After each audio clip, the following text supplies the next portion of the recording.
Yo, it's Bruce City, back doing a different video this time. Doing an unboxing here on my Seiko 5 field watch.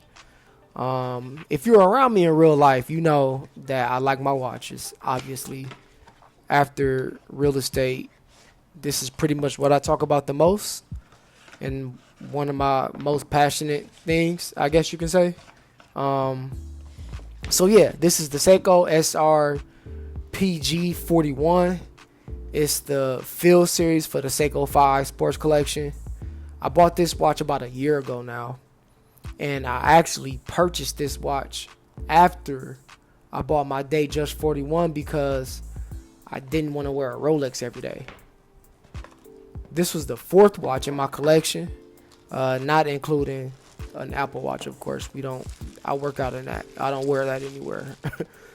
But I'm recording this video now because I recently picked up 2 new pieces on our Europe trip this summer, and I'm going to do an unboxing on those 2 pieces soon.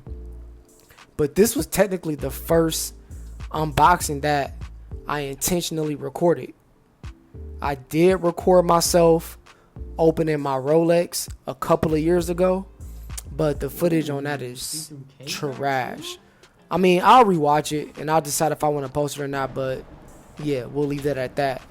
But this one, it's a 39mm automatic field watch. You can see by the numbers on the dial.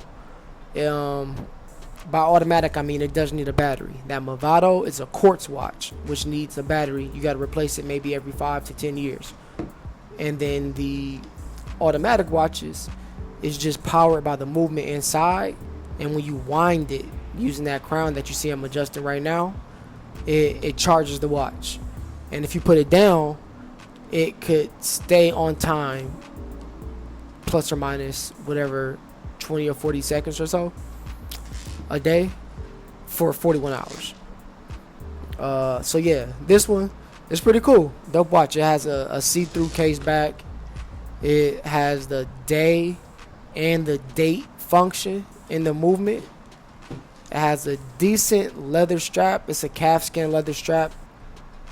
Actually good quality. It's thicker and it feels durable. I've been wearing it non-stop for about a year now, and it looks the same. Yeah, that's pretty much it. Just a dope everyday watch. I didn't want to wear the Rolex every day. I got a 7-inch wrist, so you can see that my wrist isn't small, but it's really not that big. I have bigger hands and bigger forearms, so it makes my wrist look like smaller or bigger than it. I mean, I don't know what it makes it look like, but a 39 to 41 millimeter is about where I stay at, and that's why I got this one.